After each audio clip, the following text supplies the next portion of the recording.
Espera. Eu vou começar.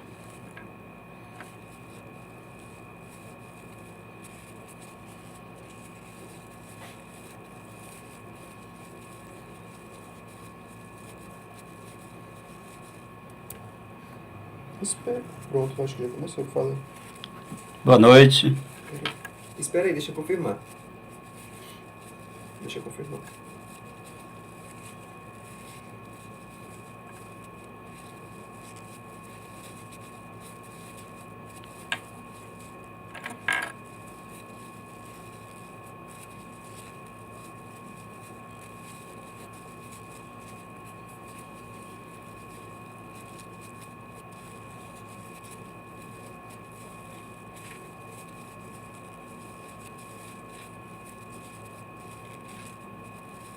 Tu tá ao vivo, falei.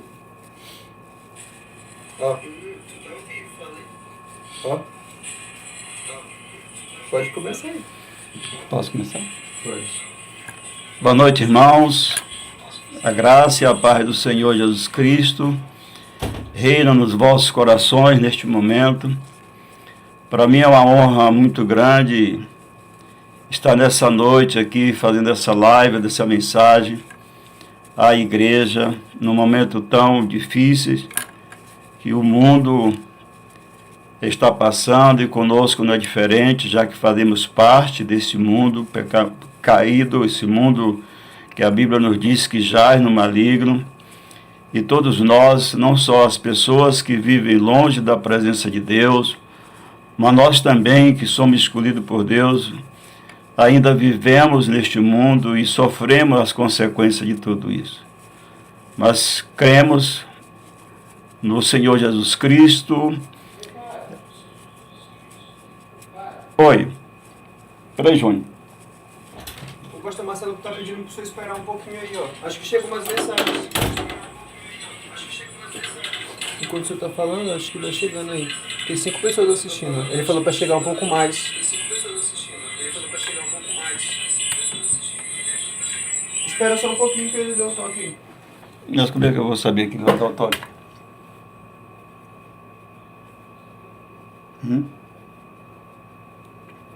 Como é que eu vou saber que ele vai dar o toque? Não sei, eu vou lhe falar aqui. Tá muito bom aqui, tá muito bom.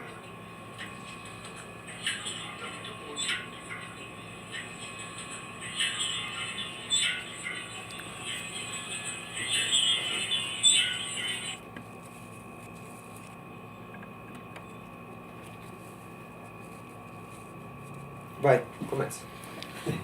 Boa noite, irmãos. Agora vamos dar início a esse culto. Eu quero aqui, primeiramente, agradecer a Deus por esta oportunidade que Ele nos dá de podermos, aqui da minha casa, aqui do quarto do meu filho, poder, nesta noite, ser instrumento do Senhor para trazer uma mensagem de consolo, uma mensagem de esperança, uma mensagem de fé, para que a gente possa passar por tudo isso de uma forma que não venhamos cair no desespero, que não venhamos viver ansiosos, que nós não venhamos até mesmo chegar ao ponto de viver uma vida depressiva, né? Então, eu sou muito grato a Deus, porque nesta noite cabe a mim a trazer esta mensagem, né? E eu gostaria, neste momento, de congratular com toda a igreja, que Deus o abençoe a vida de todos, e pela fé em Cristo, creio que nesta noite nós possamos olhar para Deus de uma forma bem verdadeira. Para isso é necessário algo muito importante nas nossas vidas, que é a fé, né? Não uma fé aquela dizemos que simplesmente temos, mas uma fé plena, uma fé absoluta, né? Quero, antes de começar e fazer a leitura da palavra de Deus, eu quero primeiramente fazer um agradecimento a Deus e quero também dar um aviso, né? O agradecimento a Deus, amados, porque segunda-feira da semana passada eu completei 30 anos de casado. Era um desejo do meu coração que nesta data eu fizesse um culto de gratidão a Deus na igreja, juntamente com os irmãos, para juntos agradecer a Deus coletivamente por a existência dessa família, da minha família. Mas, infelizmente, isso não foi possível. Mas, em outra oportunidade, quem sabe, poderá ser possível. Quero, aqui nesse momento, aproveitar e dizer que Deus, para mim, é tudo. Se há algo neste mundo que eu amo com todo o meu ser, com todo o meu coração, é o Senhor. Porque Ele é a causa maior de estarmos nesta noite aqui. Ele é a causa maior de eu completar 30 anos de casados, Ele ter mantido meu casamento até aqui, me deu uma família abençoada, me deu 2 filhos. Só para completar tudo isso, irmão, eu faria tudo novamente, se fosse o caso. Casaria com a mesma mulher que Deus me deu há 30 anos atrás. E, se fosse possível, eu teria os mesmos 2 filhos que eu tenho, que eu tanto amo. Deus seja louvado, amados, por tudo isso. E o aviso, irmãos, essa semana eu mandei uma mensagem para o pastor Marcelo e pedi a ele que avaliasse a ideia que eu dei para ele. E ele pediu que eu fizesse hoje diretamente para a igreja. Eu não sei como é que estão as finanças da igreja, haja visto que a igreja depende dos nossos dízimos, das nossas ofertas, e eu creio que, com relação aos dízimos, os irmãos têm sido fiéis, né? Mas também as ofertas da igreja, elas ajudam muito na parte final das entradas, né, da igreja. E nós não estamos tendo culto coletivos. Então eu sugeri ao pastor Marcelo, já que nós temos 2 cultos oficiais, um dia de quarta-feira, que é o culto de oração, e o de domingo, que é o culto de adoração. Se bem que nos cultos de quarta-feira nós não temos o hábito de ofertar. Mas eu queria aproveitar a oportunidade e, olhando à luz da Escritura, em 1 Coríntios capítulo 16, Paulo dá uma instrução àquela igreja a respeito de umas ofertas que ele gostaria de ajudar os santos de Jerusalém. Então, lá, bem no início do capítulo, lá tem as instruções de Paulo para a igreja de Corinto, de como eles deveriam fazer. Vocês podem abrir nas suas casas e ver as instruções a respeito de que Paulo deu à igreja de Coríntios. E a outra na segunda carta de Coríntios, capítulo 9, a respeito, Paulo elogia uma igreja, a igreja, se não me engano, da Macedônia, que eles ofertaram além das suas posses, e dando até mesmo o que não tinha.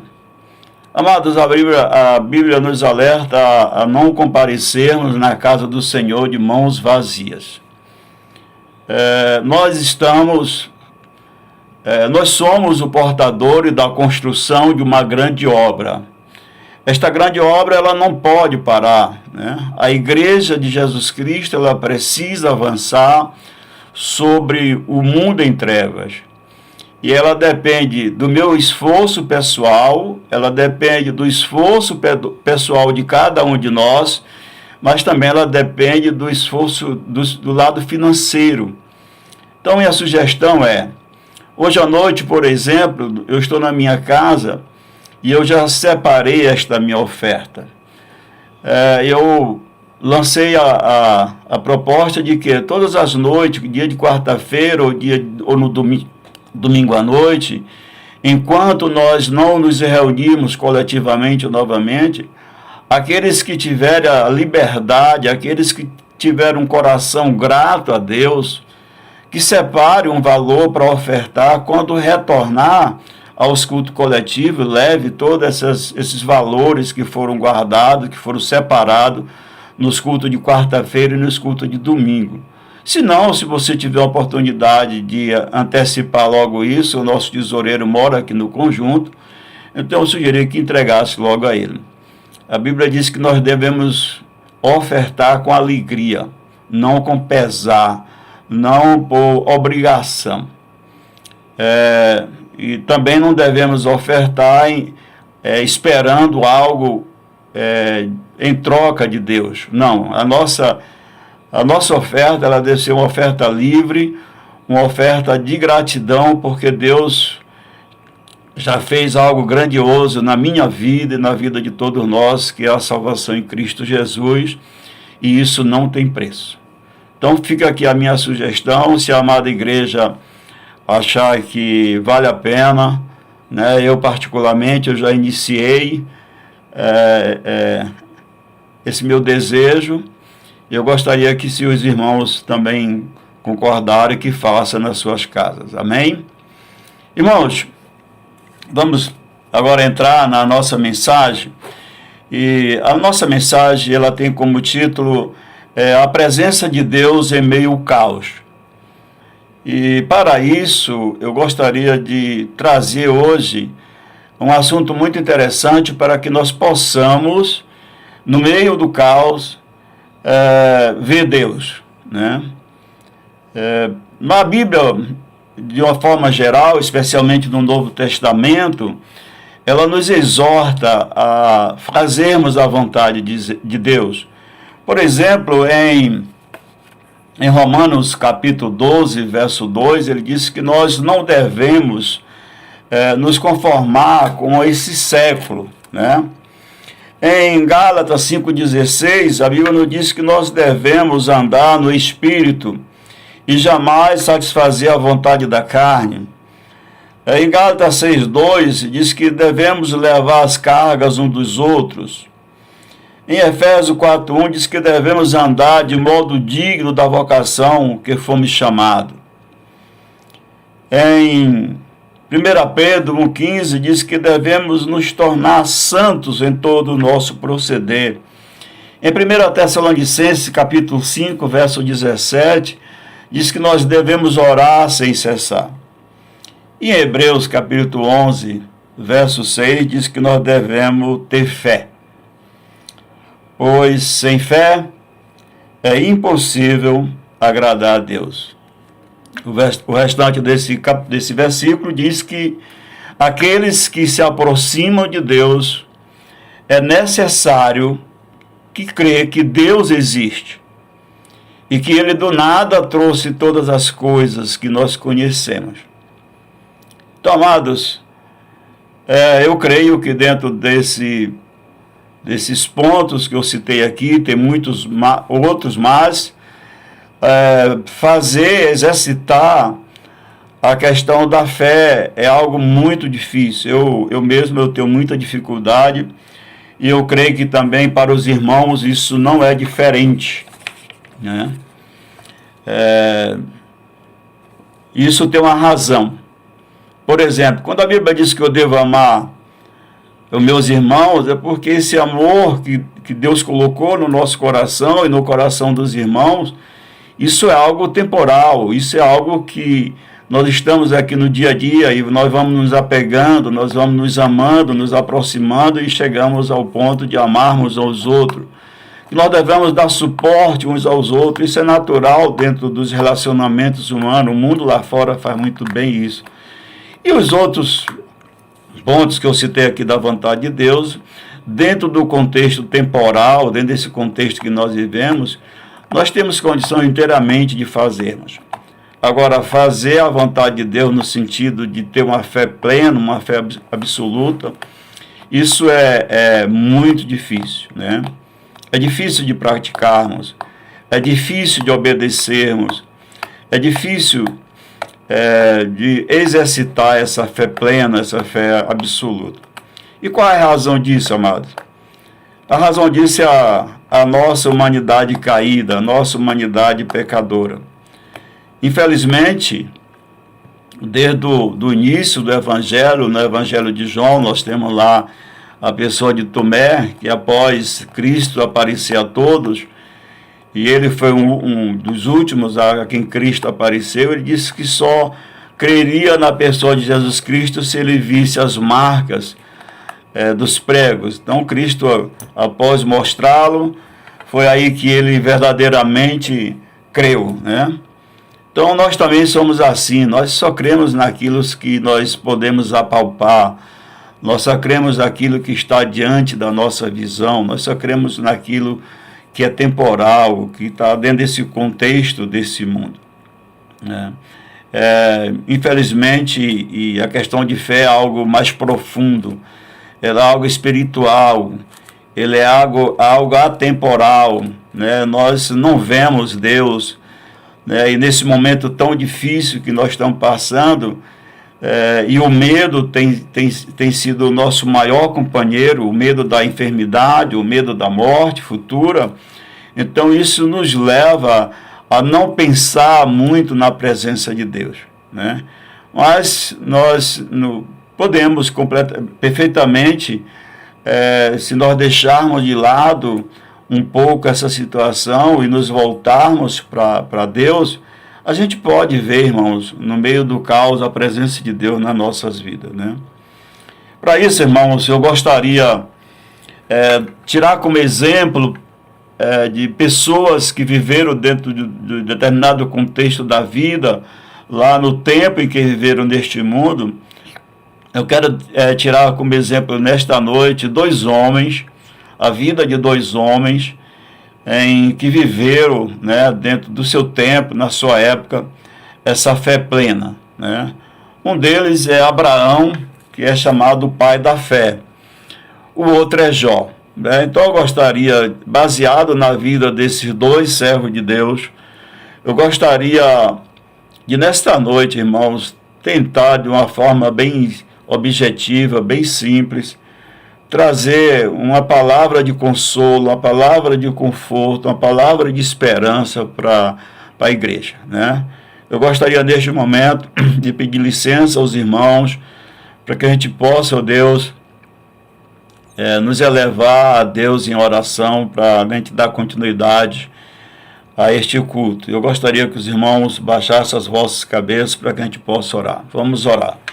Querido Deus e eterno Pai Celestial, ó Deus amado, nós temos muitos motivos de te agradecer neste momento, e a maior razão do nosso agradecimento ao Senhor neste momento é pela tua misericórdia, meu Senhor.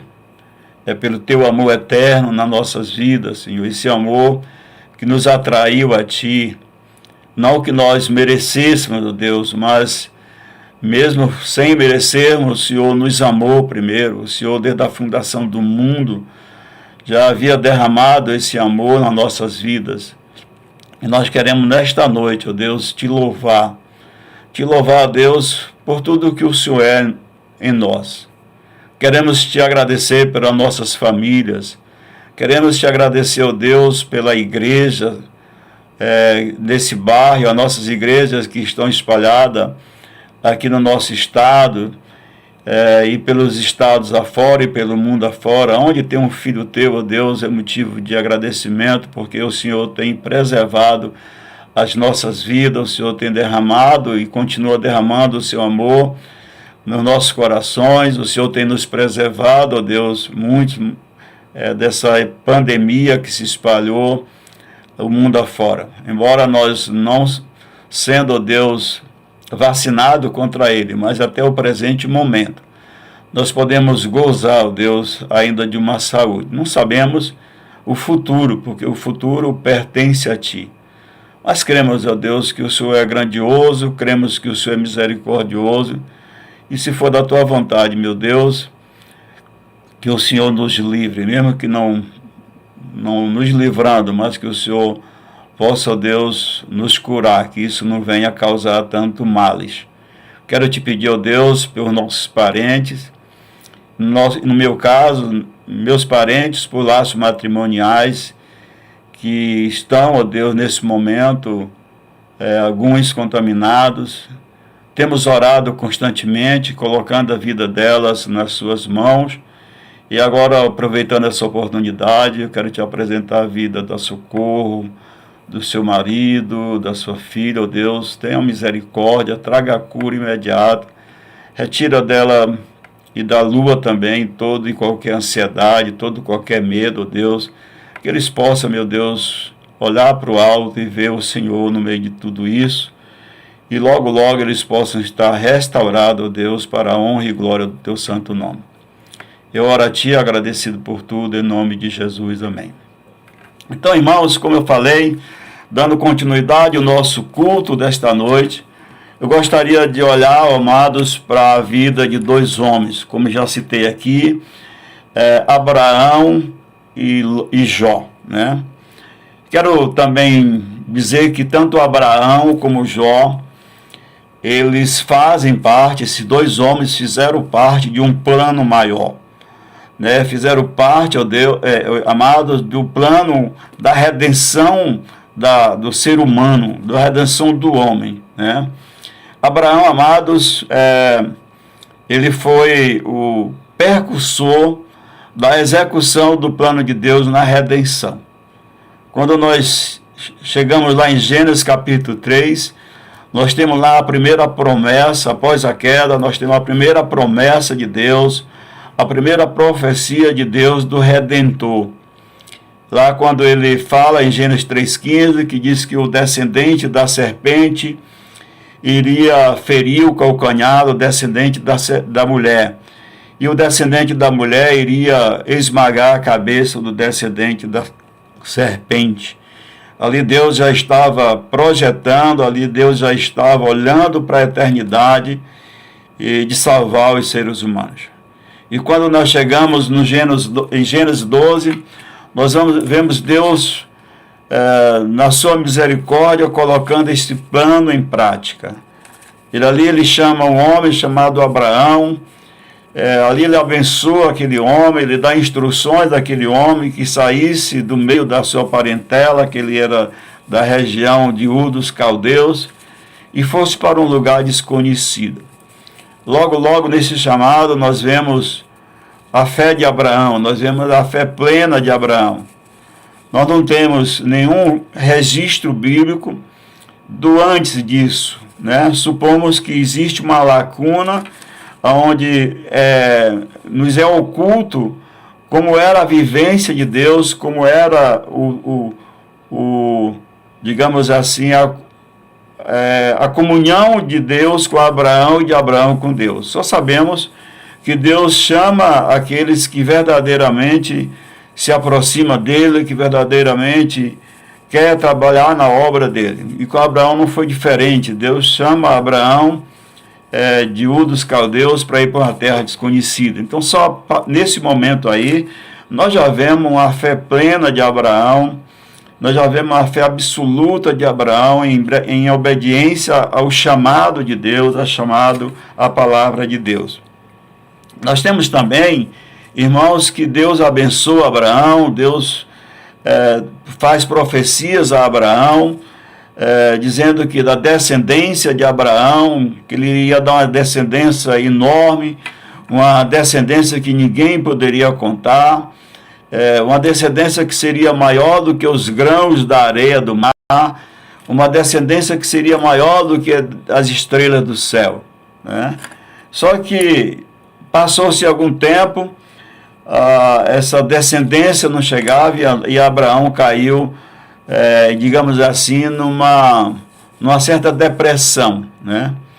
Mas Deus estava ali sempre presente na vida dele. A gente vai ver, ó, irmãos, durante o chamado de Abraão, até o capítulo 22 de Gênesis, quando nós vemos realmente a fé madura, a fé absoluta de Abraão, a gente vai ver Abraão dentro desse contexto de aproximadamente aí 40 a 50 anos desse chamado.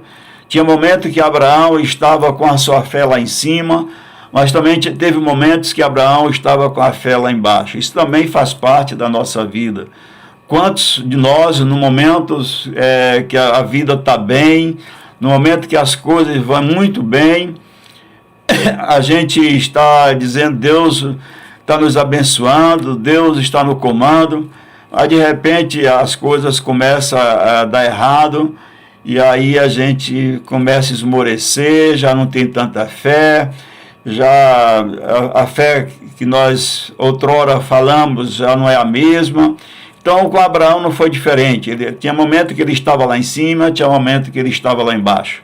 Se vocês acompanharam de Gênesis 12, passando por 13, 14, 15, 16, 17, 18, 20, né? Quando chega no capítulo 22, ele verdadeiramente ele é provado ao máximo, né? Deus chegou para Abraão e disse: agora eu vou saber até onde tu te mantém fiel a mim, até onde você vai provar a tua integridade a mim, até onde a tua fé em mim ela vai subsistir, né? Mas o que nós vemos é um resultado final de que Abraão ele não pensou duas vezes. Abraão, Deus pediu o filho da promessa, Isaque, e Abraão prontamente não questionou, não perguntou a Deus por quê, simplesmente Deus providenciou o sacrifício, né? Quando nós vamos lá para Hebreus capítulo 11, nós vemos a galeria dos heróis da fé. E se nós percebermos, dentro desta galeria, ela começa exatamente com Abraão, ou melhor, ela começa lá atrás um pouco com Abel, né? Mas Abraão, na verdade, é o centro dessa galeria, porque Abraão e todos os seus descendentes viveram pela fé. No capítulo 9, se não me engano, verso 7, verso 8, vai dizer que Abraão, Isaque e Jacó andaram peregrinando neste mundo de tenda em tenda, sem olhar para a terra, sem olhar para o contexto terreno, né? Porque a visão deles era a Jerusalém celestial, Sião celestial. Então, Abraão ele tinha uma fé, não uma fé pautada nas coisas deste mundo, mas uma fé plena, uma fé absoluta no eterno, uma fé naquilo que era temporal, né? Tanto que a Bíblia diz que ele esperava a Jerusalém, não a Jerusalém feita por mãos humanas, mas a Jerusalém que o próprio Deus é o arquiteto, é o construtor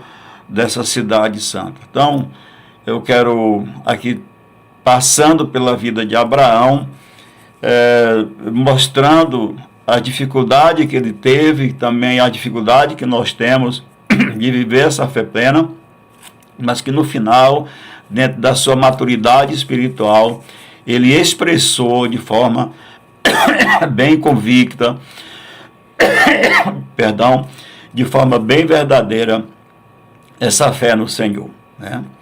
Abraão é considerado o pai da fé, e tem muitas razões, tem muitos motivos para que ele fosse considerado o pai da fé. No final, nós veremos, amados, porque que tanto Abraão como Jó, eles fazem parte do plano redentor de Deus, né? O outro personagem, irmãos, que eu gostaria de entrar neste momento é Jó, né? Nós temos o Jó, começando ali no capítulo 1, capítulo 2, Deus exaltando a integridade, Deus exaltando a fidelidade, Deus enchendo, né, esse homem de uma forma bem grandiosa na vida espiritual. Mas nós temos algo terrível nesse capítulo 1 e 2, né? Para a gente entender melhor esse livro de Jó, é necessário que eu não vou fazer leituras assim muitas, mas eu gostaria, com licença, de pegar esse livro e dividir em 3 partes. A primeira parte, ela é o capítulo 1 e o capítulo 2. A segunda parte é do capítulo 3 ao capítulo 37. E a terceira parte é do capítulo 38 ao capítulo 42. Não vou me deter em leituras, né, meias que vão demorar. Apenas eu vou me conter na primeira parte e na terceira parte, né? Na primeira parte, irmãos, nós vemos aí inicialmente 3 personagens. Nós vemos Deus, né, como ser supremo, como o centro de toda a Bíblia, né, o Deus criador do céu e terra, Deus que tudo está sob o controle dele. Também nós temos a presença de um ser maligno, né? De um ser em que o trabalho dele é tentar, o trabalho dele é destruir a obra perfeita de Deus. Ele fez isso lá em Gênesis capítulo 3, e por aqui que pareça, ele trabalhou na vida desse servo de Deus no início do livro de Jó, no capítulo 1 e no capítulo 2. E temos também a pessoa de Jó, né? Um homem íntegro, um homem reto, um homem que o próprio Deus dizia que não tinha na face da terra um homem igual a Jó, um homem que se desviava do mal, um homem, um excelente pai, um excelente intercessor pela sua família. A Bíblia diz que na madrugada ele oferecia sacrifícios pelos pecados dos seus filhos, um homem que todo pai que realmente ama a Deus deveria estar olhando e se espelhando na vida desse servo de Deus e intercedendo pela sua família.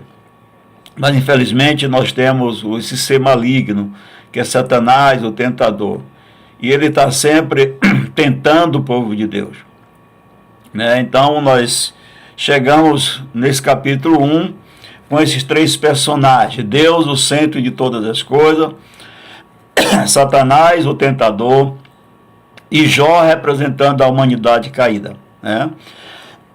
Jó, um servo de Deus, vivendo numa perfeita harmonia com Deus. Jó, um servo fiel. Jó, um servo que cria verdadeiramente em Deus. Jó, que fazia tudo para agradar a Deus. Mas infelizmente Jó foi tentado, Jó foi colocado à prova.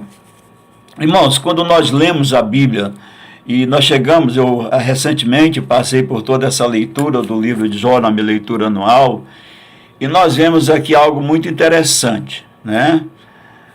Nós sabemos o início da história, nós sabemos todo o conteúdo da história, e nós sabemos o final da história, porque Deus nos revelou na sua palavra. Mas Jó não sabia de nada, né? Jó era foi uma vítima de uma trama diabólica. Jó foi uma vítima de Satanás tentando provar sua fidelidade, né? Se a gente olhando a leitura no capítulo 1 e no capítulo 2, nós vamos ver que foi exatamente isso que Satanás fez. Jó, no capítulo 3, ele chega ao extremo, né, de se lamentar pelo seu nascimento. Se nós olharmos com muito carinho, nós vamos ver que Jó, ele chega quase a blasfemar contra o Senhor. Ele não blasfema, mas as atitudes, as suas palavras, era de que realmente naquele momento ele iria dar as costas para o Senhor, né? Mas nós vemos ele se mantendo fiel, né? Então a primeira parte da vida de Jó é algo extremamente valioso para nossas vidas neste momento. Nós vivemos uma pandemia de um vírus que nós não sabemos verdadeiramente a sua origem. Há muitas teorias com relação à sua origem, mas a verdade mesmo é que nós não conhecemos de onde ele surgiu, né? O fato é que ele existe, o fato é que ele é altamente contagioso, o fato é que ele já levou muitas pessoas ao óbito, o fato é que tem muitas pessoas contaminadas, muitas pessoas que irão se contaminar. Eu tenho um grande número de pessoas conhecidas minhas, que as pessoas têm me ligado, têm ido até a mim pedindo oração pelos seus familiares. Eu tenho feito isso diariamente, 2, 3 vezes por dia. Então nós estamos vivendo nesse contexto Um contexto de medo, irmão, um contexto de desesperança, um contexto de ansiedade, um contexto, digamos assim, de escuridade, né? Escuridão, nós não sabemos o que vai acontecer amanhã, não sabemos, irmãos, se vamos ser contaminados. Se formos contaminados, irmãos, não sabemos como é que o nosso organismo vai reagir, não sabemos se vamos ser internados, hospitalizados, não sabemos, irmãos, se vamos partir dessa para se encontrar com o Senhor. Não sabemos de nada, nós estamos na mesma situação de Jó. A verdade é essa. Jó foi objeto de um plano diabólico onde o Satanás chegou e tentou, né, com a permissão de Deus, tirou tudo aquilo que Jó tinha. E a partir daí, até o capítulo 38, o que nós vamos ver na segunda parte, o que nós podemos ver nessa segunda parte é lamento, é sofrimento, é dor. E para piorar essa situação, ainda vão 3 amigos de Jó, né? Os nomes deles estão bem no início aqui no capítulo 2. Só um momentinho aqui que eu não quero... Elifaz, Bildade e Zofar. E por último, já lá, se não me engano, no capítulo 36 a 37, levanta mais um homem chamado Eliú, né? Aparentemente esses homens vieram para se condoer com Jó. Aparentemente esses homens foram até Jó para consolá-lo, né? É tanto que logo bem no início, quando eles chegam lá, que ele vê a situação de Jó, durante 7 dias eles se prostraram em terra, eles não falaram uma palavra, ou seja, eles se postaram como verdadeiro servo de Deus, como deve se comportar num momento de dor, num momento terrível como esse. Mas a partir daí nós temos esses homens se levantando, acusando Jó da sua injustiça, acusando Jó do seu pecado, acusando Jó que ele estava sofrendo era porque ele não era um homem justo. Enfim, se nós olharmos toda a narrativa dessa segunda parte, que vai do capítulo 3, que é o lamento de Jó, e o capítulo 4, que começa esse discurso, começa esse diálogo desses 3 homens, finalmente Eliú, esses homens exercendo primeiramente um papel até mesmo de promotor público, né? Ou seja, acusando Jó, acusando um servo de Deus de algo que, no final das contas, nós vamos ver que Jó, na sua defesa, sempre tinha razão, né? Mas nós podemos ver, irmãos, que durante todo esse discurso, diante de todas essas acusações, diante de todas essas justificativas, tem momentos que nós vemos Jó no seu lamento, né, de sofrimento, de dor, momento de tristeza, momento de até mesmo de depressão. Mas tem momentos, a Deus, irmãos, que nós vemos Jó exercendo a sua fé. Nós vemos Jó no meio do caos, no meio da dor, no meio do sofrimento, um homem mantendo a sua integridade a Deus, um homem se mantendo fiel a Deus. Isso, irmãos, não poderia fazê-lo se não fosse através de uma fé plena, se não fosse através de uma confiança no Senhor, né? Se não fosse ter verdadeiramente toda a esperança naquele que nos criou, naquele que nos trouxe à existência, naquilo que a Bíblia diz que está todos os dias presente nas nossas vidas. É necessário que nós creiamos nisso, né? Nós fomos salvos em Cristo Jesus e Deus pagou um alto preço na cruz do Calvário pela nossa salvação. Então nós temos várias passagens do Evangelho a respeito dessa esperança, dessa confiança, né? de nos elevar a viver uma vida plena, uma vida de fé plena no Senhor, né? Então nós vemos lá em Jó, se não me engano, no capítulo 13, ele dizendo que tudo aquilo poderia ser... ele queria, na verdade, se encontrar com Deus para poder se justificar. Mas ele não via Deus nem por trás, nem na frente, nem do lado. Mas ele sabia que no final de tudo isso, Deus estava provando, Deus estava refinando, porque no final de tudo isso ele sairia muito melhor. No capítulo 19, irmãos, eu gostaria de fazer uma leitura deste capítulo, porque nós temos nesse capítulo 19 algo muito interessante para nossas vidas neste momento, né? Especialmente lá no verso final. Né? Nós temos aqui no capítulo 19 a leitura da palavra de Deus dizendo assim: então respondeu Jó: até quando afligireis a minha alma e me quebrantareis com palavras? Já 10 vezes me vituperaste, não vos envergonhais de jurar-me. Embora haja eu, na verdade, errado, comigo ficará o meu erro. Se queres engrandecer-vos contra mim e me erguis pelo opróbrio, sabei agora que Deus é que me oprimiu e com a sua rede me cercou. Eis que clamo violência, mas não sou ouvido, grito socorro, porém não há justiça. O meu caminho ele fechou e não posso passar, e nas minhas veredas pôs trevas. Na minha honra me despojou, e tirou-me da cabeça a coroa. Arruinou-me de todos os lados, e eu me vou, e arrancou-me a esperança como uma árvore. Inflamou contra mim a sua ira e me tem na conta do seu adversário. Juntas vieram as suas tropas, prepararam contra mim o seu caminho e se acamparam ao redor da minha tenda. Pois longe de mim os meus irmãos, e os que me conhecem como estranho se apartaram de mim. Os meus parentes me desampararam, os meus conhecidos se esqueceram de mim. Os que se abrigam na minha casa e as minhas servas me têm por estranho, e vim a ser estrangeiro aos seus olhos. Chamo o meu criado e ele não me responde. Tenho de suplicar-lhe eu mesmo. O meu hálito é intolerável à minha mulher, e pelo mau cheiro sou repugnante aos filhos da minha mãe. Até as crianças me desprezam, e querendo eu levantar-me, zomba de mim. Todos meus amigos íntimos me abominam, até os que eu amava se tornaram contra mim. Os meus ossos se apegam à minha pele e à minha carne, e salva-me só com a pele dos meus dentes. Compadecei-vos de mim, amigos meus, compadecei-vos de mim, porque a mão de Deus me atingiu.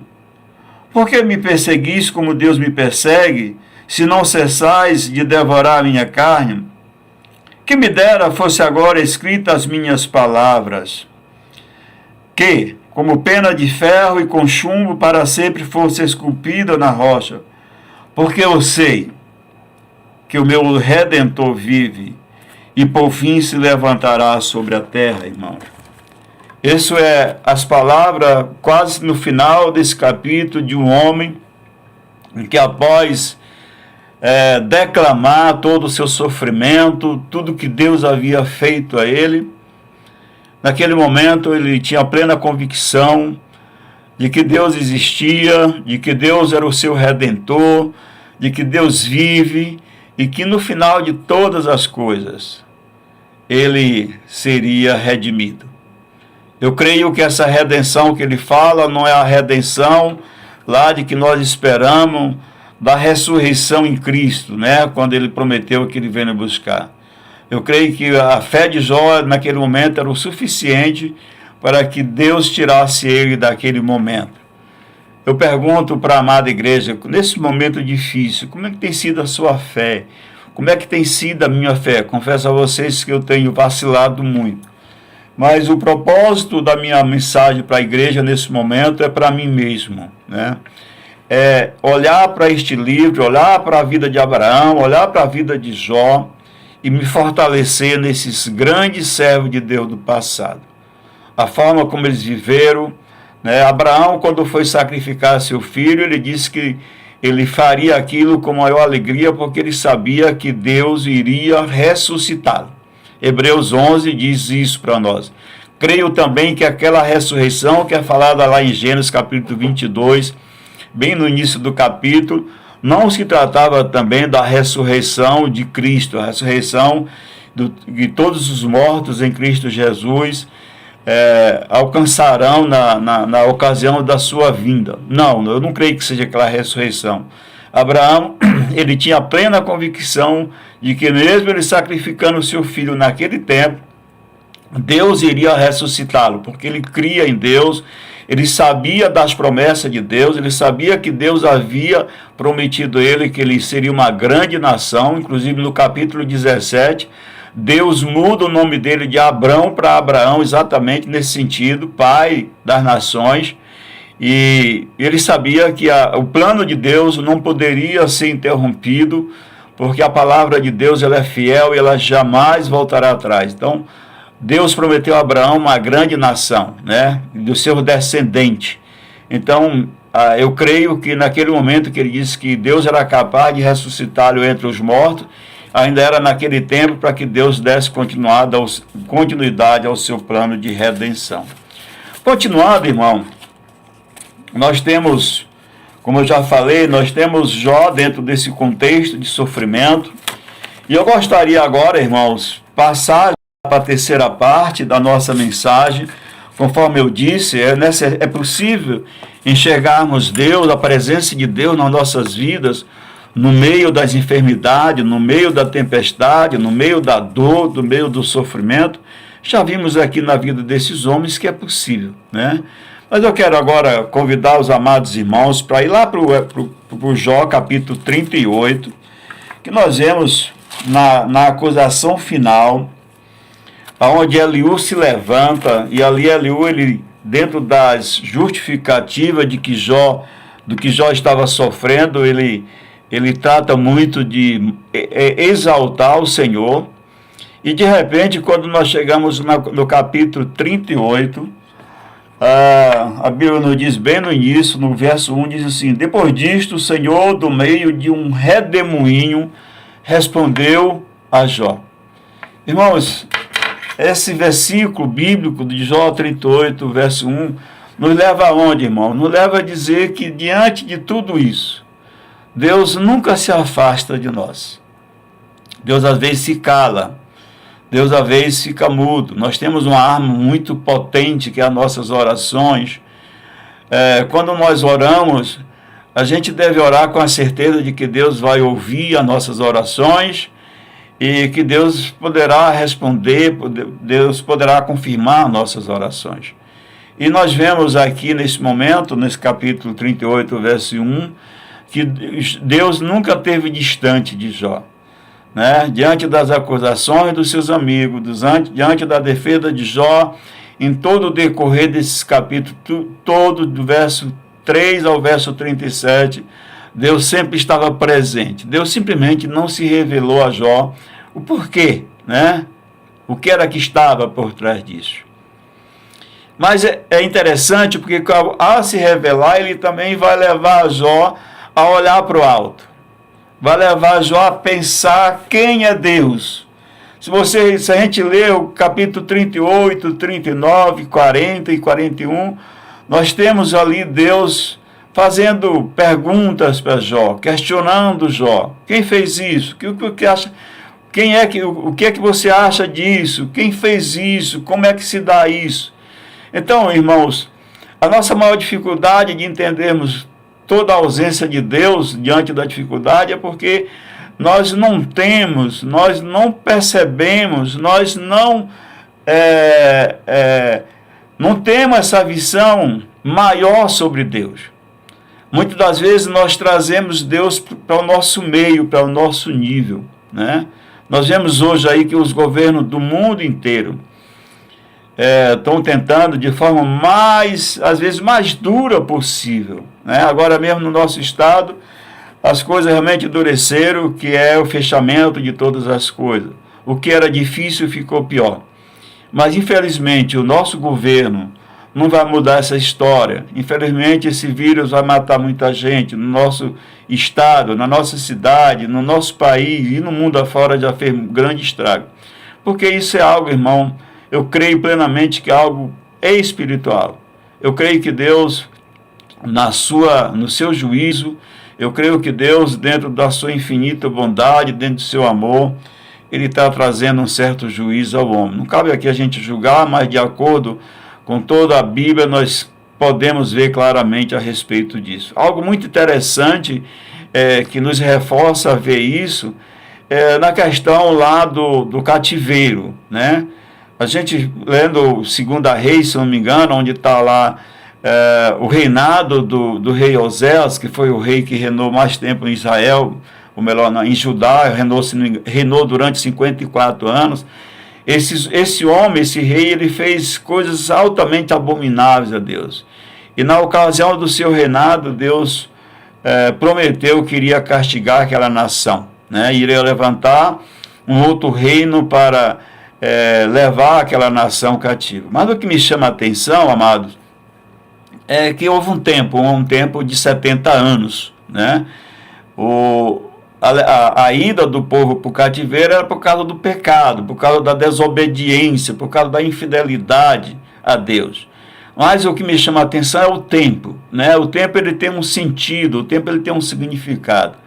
A nação de Israel passou, irmão, aí 500 anos aproximadamente, sem dar descanso à terra, né?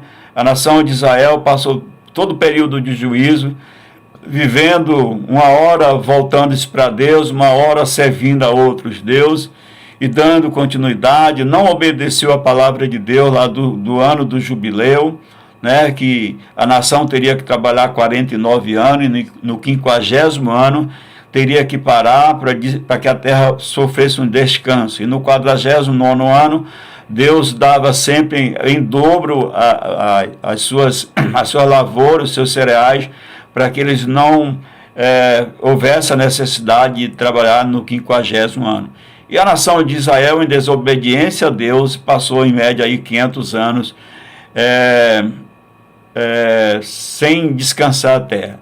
Então esse tempo lá de 70 anos, ele está exatamente dentro desses 500 anos, né? 70 vezes 7 vai dar 490 anos. Então, para cada 50 anos que o povo de Israel deixou de dar o descanso à terra, Deus acrescentou 7 anos de cativeiro, que deu num total de 70 anos.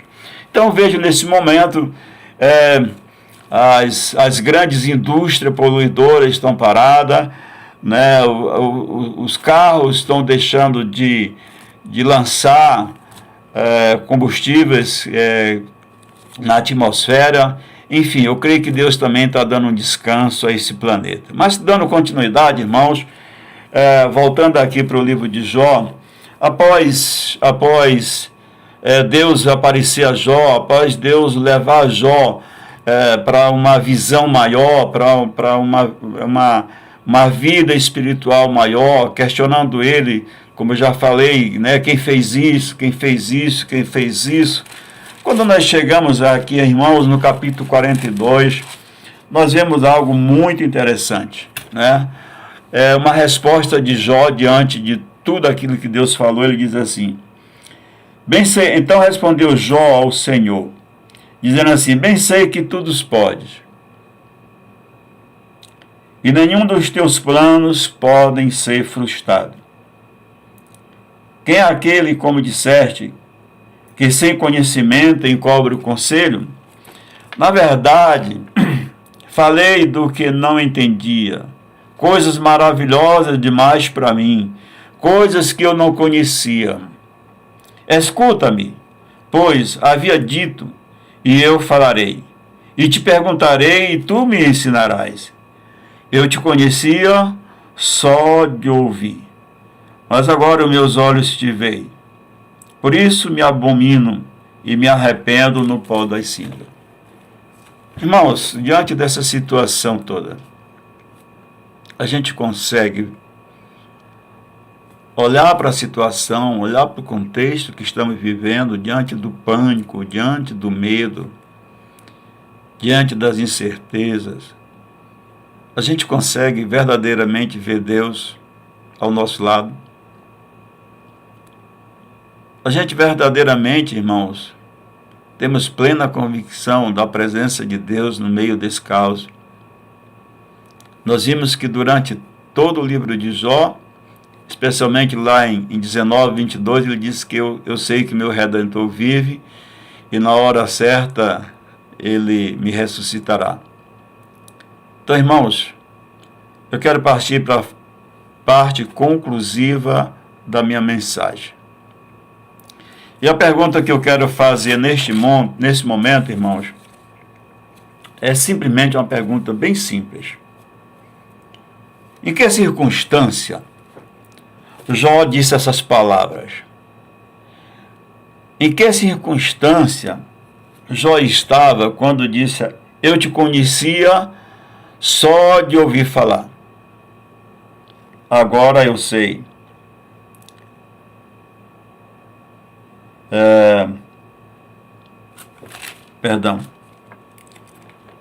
Então respondeu Jó ao Senhor: bem sei que tudo pode, e nenhum dos teus planos podem ser frustrados. Quem é aquele, como disseste, quem sem conhecimento encobre o conselho? Na verdade, falei do que não entendia, coisas maravilhosas demais para mim, coisas que eu não conhecia. Escuta-me, pois havia dito, e eu falarei, e te perguntarei, e tu me ensinarás. Eu te conhecia só de ouvir, mas agora os meus olhos te veem. Que condições, irmãos? Qual era a condição de Jó naquele momento? Bora voltar lá para o início do capítulo, que nós vamos ver a condição de Jó.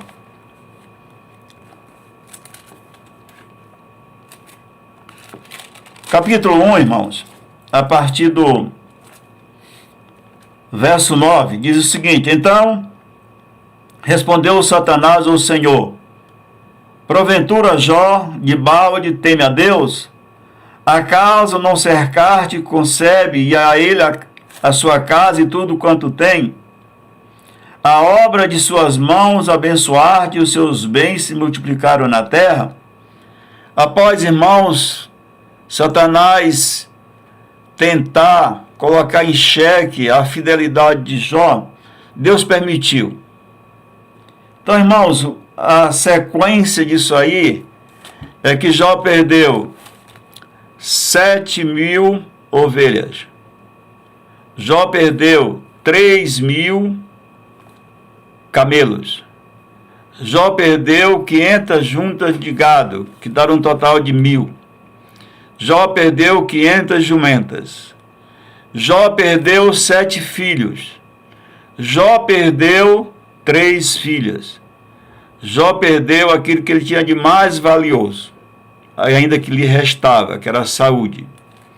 Jó estava prostrado no tempo, na terra, se coçando com caco.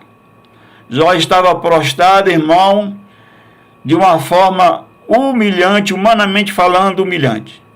Jó estava prostrado, irmão, ouvindo acusações dos seus amigos. Jó, irmão, estava diante de uma calamidade que jamais, dentro do registro bíblico, nós temos conhecimento. Foi esse momento que Jó citou essas palavras: bem sei que teus planos jamais serão frustrados. Eu te conhecia só de ouvir falar, mas agora eu te conheço verdadeiramente. A minha intenção, amados irmãos, é trazer à igreja, trazer a cada um de nós, especialmente para mim, que estou trazendo essa mensagem. Pensei muito nela essa semana, inclusive na quinta-feira eu comentei com minha mulher, disse como Deus é maravilhoso, porque Ele nos traz algo ricamente, algo grandiosamente para as nossas vidas nesse momento, porque a gente percebe, ao fazer essa leitura, que a vida de Jó é a nossa vida, irmão. A vida de Jó, tudo que Jó sofreu é o que nós sofremos.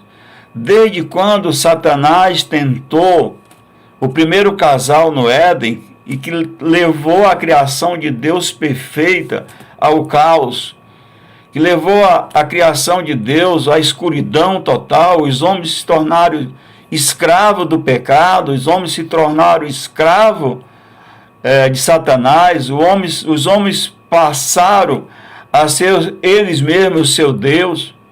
Deus trouxe duras penalidades à raça humana. A gente vê aqui no capítulo 1 e 2 de Jó, aquilo que Gênesis capítulo 1 e 2 representava a humanidade, uma humanidade perfeita, uma humanidade sem pecado, uma humanidade onde Deus chega no capítulo de Gênesis 1, 31, diz, e eis que viu Deus tudo quanto fizeram, e eis que era muito bom. Nós não temos noção o que é uma avaliação de muito bom de Deus, mas é algo extremamente grandioso e maravilhoso. Mas Satanás, irmão, o nosso acusador, o nosso tentador, vai lá e colocou toda essa maravilha, toda essa harmonia que havia do homem com Deus em terra, no chão, no lixo do pecado. E a consequência maior foi a maldição da terra, irmão, naquele momento, porque no capítulo 3, a partir do verso 17, nós temos a narrativa dizendo que Deus amaldiçoou a terra, para que a terra dificultasse o nosso trabalho, para que através de um duro suor, do dia a dia, cansado, a gente pudesse sobreviver. E ainda vem as consequências das dores, da morte, do sofrimento, das misérias. Tudo isso, se a gente pegar a narrativa de Jó a partir de 3 a 37, toda essa narrativa de acusação e de miséria, é a nossa história, a história da raça humana. Mas Deus tem um plano, Deus tinha um plano. Lá na queda mesmo, Deus disse que um dia ele traria novamente o homem para perto de si, né? Ele tinha um plano maior. E a vida de Abraão com a vida de Jó mostra claramente esse plano na vida nossa.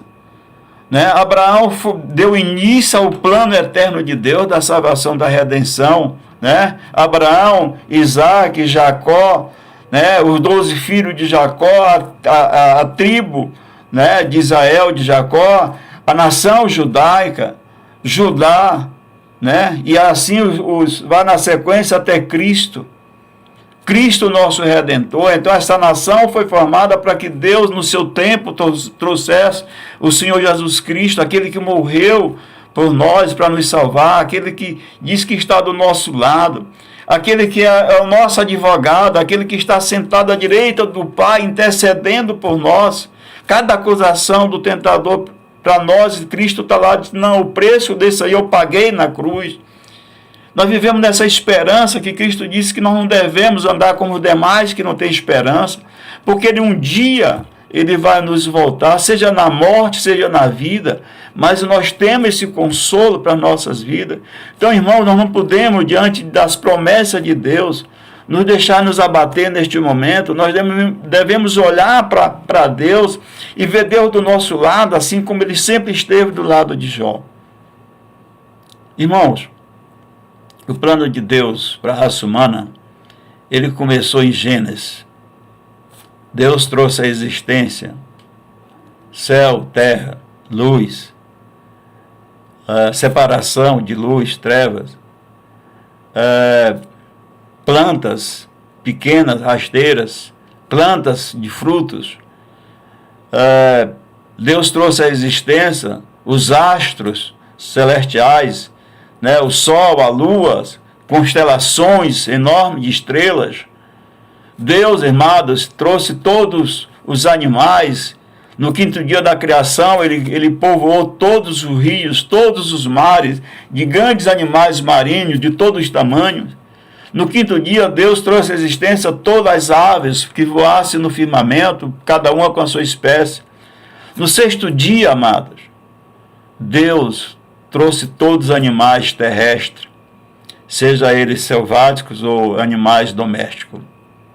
E por último, amados, Deus trouxe a existência do ser humano, a coroa da criação, eu e você, amados. E o plano de Deus é para nós. Deus usou Abraão para trazer o Redentor. Deus disse para Abraão, irmãos, que dele faria uma grande nação, que nem as areias do mar seria o suficiente do tamanho da quantidade dos filhos de Abraão, e nem as estrelas do céu. Quando nós chegamos em Apocalipse, se não me engano, no capítulo 7 ou 9, nós vemos o resultado do plano de Deus na vida de Abraão. Todos aqueles, pela fé em Cristo Jesus, se tornaram filhos de Abraão, seja judeus, seja nós ímpios, seja nós que estavam fora das promessas de Deus, nós que era inimigo de Deus, nos tornamos também filhos de Abraão pela fé. A Bíblia diz em Apocalipse que lá tem uma multidão de pessoas, de todas as tribos, de toda a raça, né? Uma multidão incontável. Lá estaremos nós, irmão, no futuro. Seja pela morte, seja pela vida. Esse é o plano eterno de Deus. Voltando para Jó, nós vimos também Deus exaltando a vida daquele homem. Assim como Deus exalta a sua criação, lá no capítulo 1, verso 31. Vimos no capítulo 3 de Gênesis que Satanás entrou na vida da humanidade através do primeiro casal, e o primeiro casal cedeu à tentação. Vimos no capítulo 1 e 2 de Jó que Satanás tentou, levou a Deus, permitiu que Deus provasse a fé de Jó, e nós vimos durante todas essas leituras que eu fiz aqui, que eu fiz pouca, mas vocês que já leram esse livro conhecem essa história. Apenas Jó, no seu tempo, não conhecia o resultado disso e o porquê disso. Mas nós vimos que durante todo esse período, amados, Deus se fez presente na nossa vida. Irmãos, quero, como eu citei, a vida desses homens, Abraão e Jó, representa toda a humanidade.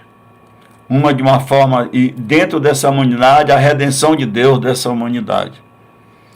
Quando eu citei que dentro do princípio da criação, céu e terra, cheguei no homem, a Bíblia vai dizer, Apocalipse 21, 22, que Deus fez novos céus e nova terra. Quando nós olhamos lá para a restauração, que a Bíblia diz que Deus restaurou tudo que Jó tinha em dobro, só não deu, logicamente, 2 mulheres para ele, mas todas aquelas riquezas que ele tinha, Deus dobrou. Quando a gente chega em Apocalipse, irmão, capítulo 21 e 22, a Bíblia começa dizendo que viu novo céu e nova terra. Porque toda essa terra, todo esse céu antigo, esse mundo que a Bíblia diz que jaz no maligno e que nós nesse momento vivemos e sofremos, deixou de existir. Deus fez tudo de novo. Deus restaurou tudo de novo. Irmãos, para quem? Quem são as pessoas que são alvo dessa restauração? Somos nós, irmão. Sou eu e você. Essa restauração, irmão, é para mim, é para você. São aqueles, irmãos, verdadeiramente, que durante todo esse mundo, diante de todas as circunstâncias adversas, tentaram e tentam viver uma fé plena no Senhor. Por quê, irmão? Porque Ele pagou um preço altíssimo para que eu e você pudéssemos fazer parte, ó Deus, dos seus planos eternos. Mesmo sofrendo neste mundo. Mas Deus, de eternidade a eternidade, Ele é Deus. De eternidade a eternidade, todos os seus planos jamais serão frustrados. Ele está preparando tudo isso, como o próprio Senhor Jesus Cristo disse: não se turbe o vosso coração. Crede em Deus e também em mim, porque na casa do meu Pai há muitas moradas. Se assim não for, vos teria dito, porque eu vou preparar lugar para vós outros. E assim que eu preparar, eu mesmo voltarei para buscar, porque a minha vontade é aonde eu esteja vós também, porque o seu caminho é a verdade e a vida. Quero ler uma última palavra de conforto para o nosso coração. Abra aí no Evangelho, se vocês estão com suas Bíblias, abra aí no Evangelho de João, capítulo 17, o finalzinho da oração sacerdotal. E veja a palavra do Senhor Jesus Cristo para mim e para você, amados. Veja o que é que Cristo, qual é a vontade de Cristo para nós. A partir do verso 19, que é a oração para todos aqueles que iriam crer lá aproximadamente 2000 anos atrás. Então o verso 19 diz assim: E a favor deles eu me santifique a mim mesmo, para que eles também sejam santificados na verdade. Não rogo somente por este, mas também por aqueles que vieram a crer em mim por intermédio da sua palavra, a fim de que todos sejam um, e como és tu, ó Pai, em mim e eu em ti, também sejam eles em nós, para que o mundo creia que tu me enviaste.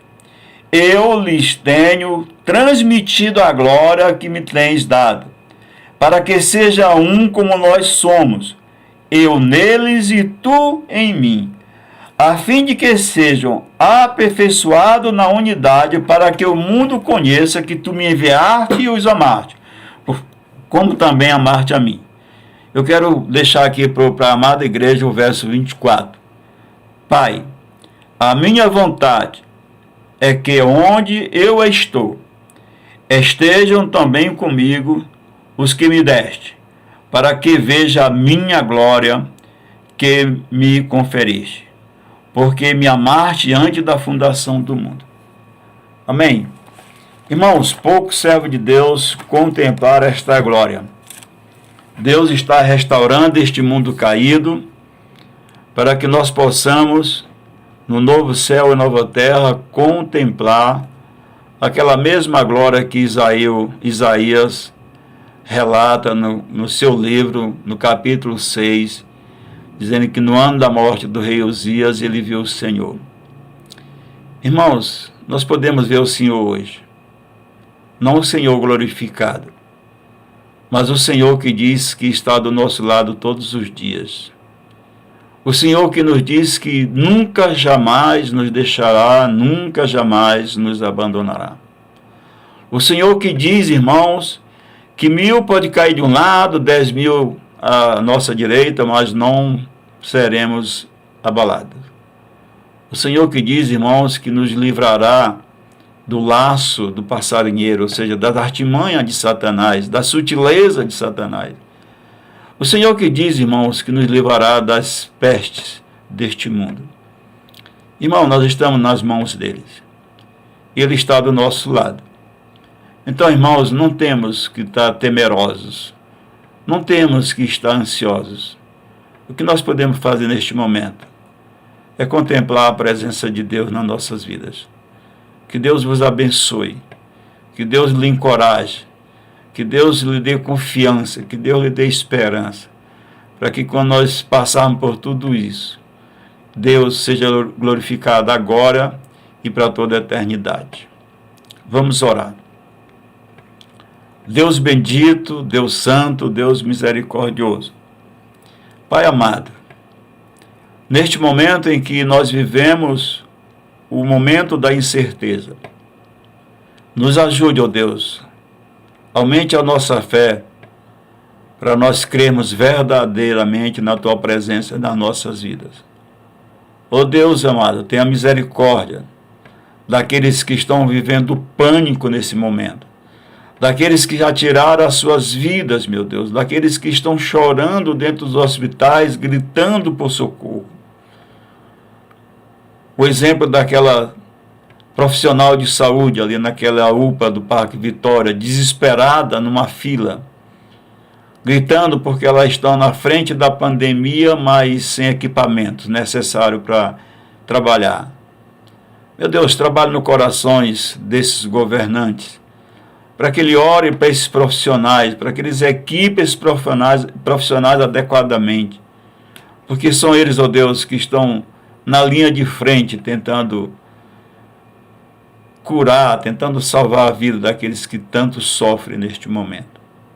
Ó Deus, mas eu te peço, Deus, abençoe o teu povo, encoraje o teu povo, meu Deus, encoraje a mim, meu Deus, a não me deixar cair nessa ideia de medo, de pavor, de ansiedade, ó Deus, que a gente possa viver cada dia confiante no Senhor, que cada um de nós, Senhor, possamos entender que o Senhor é o nosso Deus, é o nosso Redentor, é o nosso refúgio e fortaleza. É aquele que está no meio do caos. É capaz de colocar como a galinha coloca seus pintos debaixo da asa. Que nós possamos crer assim, meu Deus, que nós possamos viver desta forma. Eu oro a Ti, ó Deus, agradecido por esta oportunidade. Eu oro a Ti, ó Deus, pedindo uma bênção especial sobre toda a Tua igreja, cada pai, cada mãe, cada filho, cada família, meu Deus, que representa, que faz parte do corpo de Cristo na terra. Fortaleça a nossa fé, meu Deus, para que a gente possa continuar, ó Deus, fazendo a Tua obra, esta grande obra, que é levar a Tua mensagem ao mundo em treva.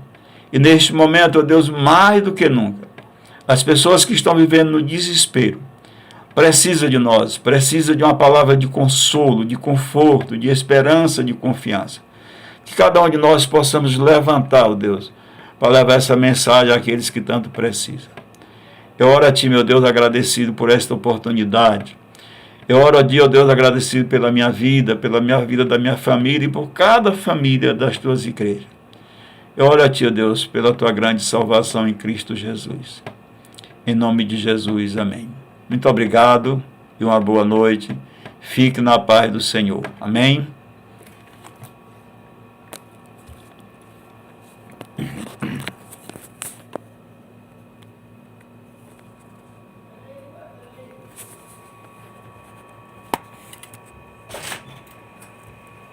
Cancelar, né?